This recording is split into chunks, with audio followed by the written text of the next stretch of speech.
There are moments when the house is quiet and your thoughts finally have room to speak.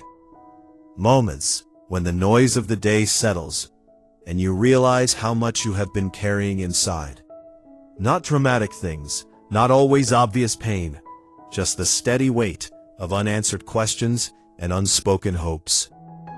Some of you are listening right now with tired eyes and a guarded heart. You have learned how to function, how to smile when needed, how to move forward without making too much noise about what you feel. And yet, when you are honest with yourself, you know there are places in you that are still waiting to be understood. I want to speak to that place today, not with excitement or prediction, but with quiet truth and steady faith. There is a kind of listening that changes a person. Not the listening we do while preparing our response, but the listening that comes from humility. The kind that allows us to hear not only words, but intention, history, and vulnerability. Scripture tells us to be quick to listen and slow to speak. Not because silence is passive, but because listening is an act of love. It requires patience. It requires us to lay down our defenses, even for a moment. Many people say they want connection, but few are prepared for the honesty it demands. Because real connection does not flatter us, it reveals us. You may have spent years asking God to bring clarity into your life, praying for understanding, praying for peace, praying for something to make sense of the quiet longing you feel. And often, God does not answer those prayers with thunder or signs. He answers them through conversations, through moments where someone speaks from a place of truth rather than performance. The Bible reminds us that truth spoken in love builds, even when it is difficult to hear. And sometimes, the most healing words are not the ones that comfort us immediately, but the ones that invite us to grow. There are seasons when God works less on changing our circumstances and more on shaping our hearts, not to withhold joy, but to prepare us for it. You may be walking through a season where patience feels like a burden, where waiting feels like standing still while the world moves forward without you. But patience in Scripture is never described as empty time. It is described as active trust. Trust that God sees what you cannot. Trust that He is present even when nothing feels resolved. Think about the story of Samuel, lying awake in the night, hearing a voice he did not yet recognize. He was attentive but unsure, open but inexperienced, and it was in his willingness to listen that his calling began to take shape. Sometimes we are so focused on what we hope to receive that we forget to prepare our hearts to receive it well. We ask for honesty, but resist vulnerability. We ask for closeness, but guard ourselves against being known. The heart is not healed by control. It is healed by surrender. There is a passage that tells us to guard our hearts, because everything we do flows from them. But guarding does not mean closing. It means protecting the capacity to love without losing yourself. You are allowed to want meaningful connection. You are allowed to hope for someone who sees you clearly. And you are allowed to take your time becoming ready for that kind of depth. Faith is not proven by how quickly things come together. It is proven by how we remain steady when they do not. I have learned through years of listening to people's stories and my own quiet prayers that God often speaks through shared vulnerability. When someone is willing to speak honestly about their fears, their growth, their mistakes, that kind of honesty has weight. It can touch places in us that advice never reaches, because it reminds us we are not alone in our becoming. Often asked questions before offering answers, not because he lacked wisdom, but because he honored the process of self-awareness. He understood that healing begins when a person is willing to acknowledge what is already stirring inside them. You do not need to rush understanding. You do not need to interpret every moment or conversation immediately. Sometimes, reflection is the holiest response. There is wisdom in letting words settle before assigning them meaning. There is strength in allowing yourself to feel without judgment. Some of you have learned to protect yourselves by lowering expectations. You call it realism, but underneath it is disappointment that was never fully grieved. God does not shame us for that. He meets us there. The Psalms are filled with honest emotion, joy and sorrow, confidence and doubt, faith that wrestles before it rests. This tells us something important. God is not threatened by our honesty. He invites it. When another person speaks from a place of truth, it can stir emotions we did not expect.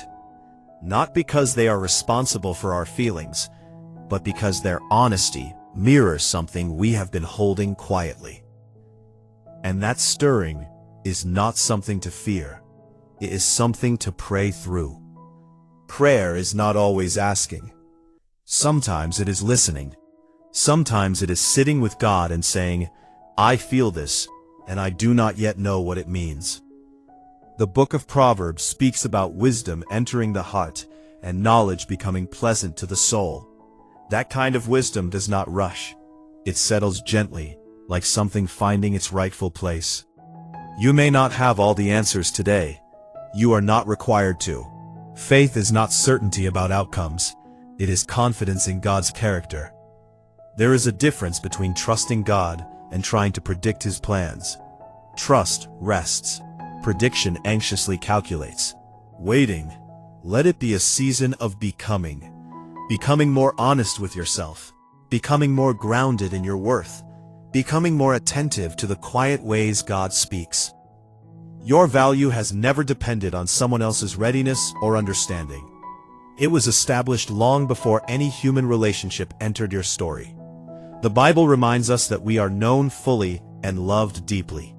Not for who we might become, but for who we are right now. That truth is not meant to make us passive. It is meant to make us secure. Secure people can listen without fear. Secure people can receive honesty without feeling diminished. Secure people can wait without feeling forgotten. There is no spiritual prize for rushing your own healing.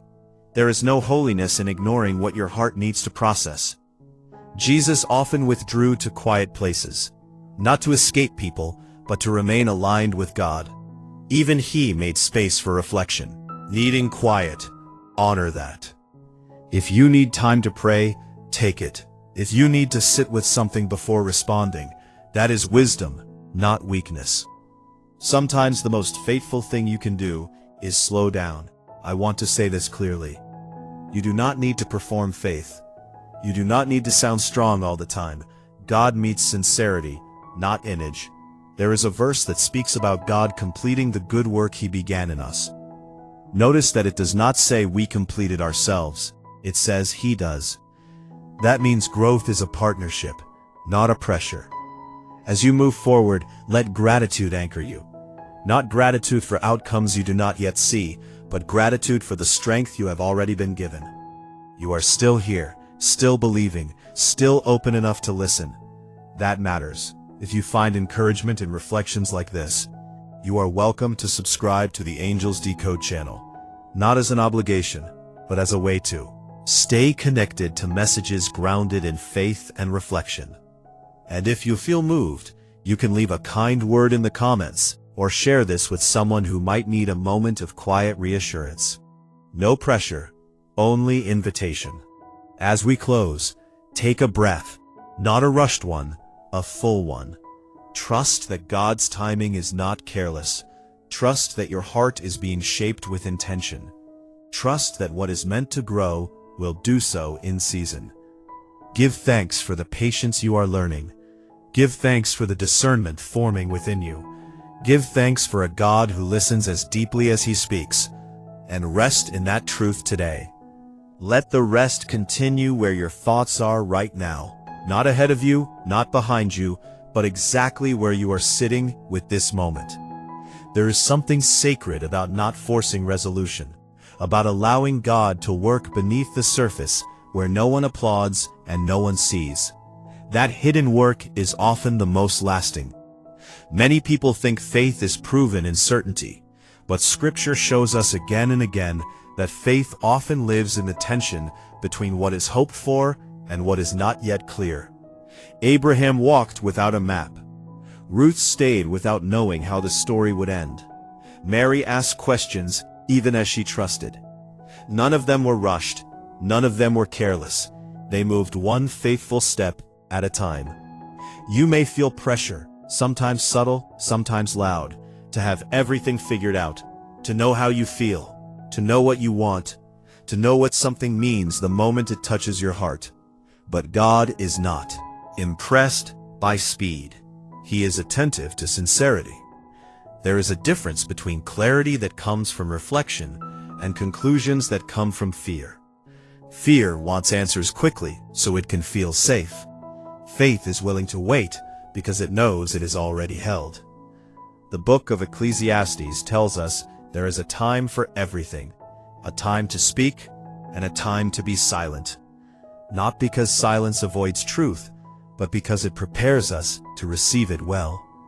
Some truths need time to soften us before they can strengthen us. If your heart feels tender lately, that is not a flaw. Tenderness often means something is being healed or awakened, and healing is rarely loud. We often imagine God working through dramatic moments, but more often, He works through consistency, through daily faithfulness, through small acts of obedience that do not trend or impress. Even Jesus spent most of His life in ordinary rhythms, working, learning, waiting. That alone should tell us something important. Your life does not need to look extraordinary to be deeply meaningful. It needs to be rooted in truth, rooted in humility, rooted in love that is patient enough to grow.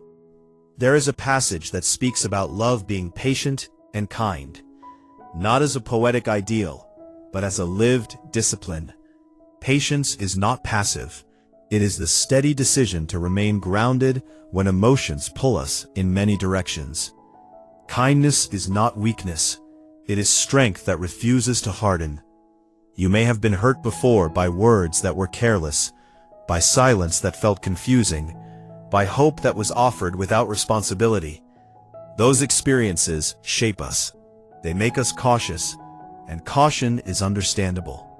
But Scripture does not call us to live guarded forever. It calls us to live wise. Wisdom knows when to open and when to wait. Fruit, not just feeling.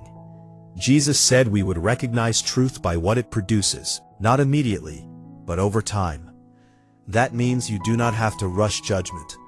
You are allowed to observe, to pray, to notice consistency rather than intensity.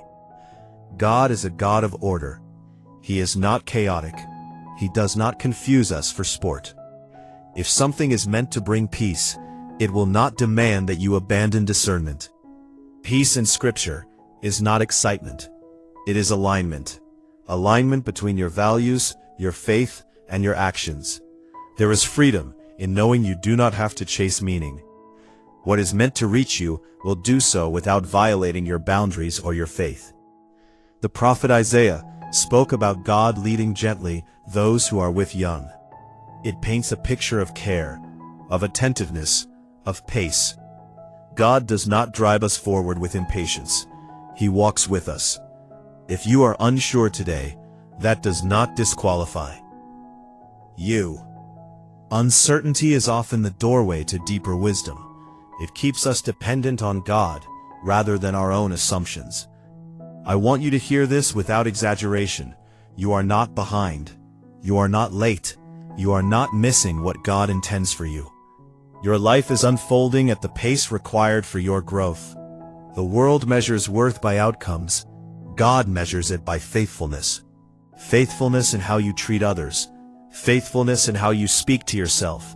Faithfulness in how you show up even when clarity is incomplete. There is a quiet courage in continuing without full answers. That courage does not shout. It simply remains. Some of you have been learning how to trust again, not blindly, but thoughtfully, prayerfully. That kind of trust is mature. It does not ignore risk. It acknowledges God's presence within it. The book of Hebrews speaks about faith as confidence in what we hope for, and assurance about what we do not see. Notice that it does not say assurance about outcomes. It says assurance about what is unseen. That unseen thing is God Himself, His character, His faithfulness. When you trust Him, you are not trusting circumstances to behave perfectly. You are trusting Him to remain good regardless of how circumstances unfold. That is a different kind of confidence.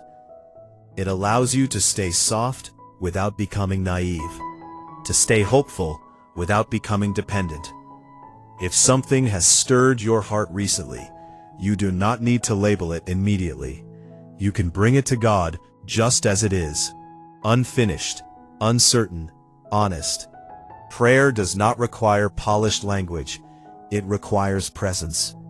Sometimes the most sincere prayer is simply, God, help me see clearly. God, help me remain patient. God, help me respond with wisdom. Those prayers are always heard. As we move toward closing this reflection, I want to leave you with a simple reminder, one that does not demand action, only awareness. God is not rushed, and because He is not rushed, you do not need to be either. Let that truth settle. Let it quiet the part of you that feels pressured to decide, define, or declare before you are ready. There is grace for process. There is grace for waiting. There is grace for growth. And there is gratitude to be found even here. Gratitude for discernment. Gratitude for faith that still listens. Gratitude for a heart that has not closed itself off.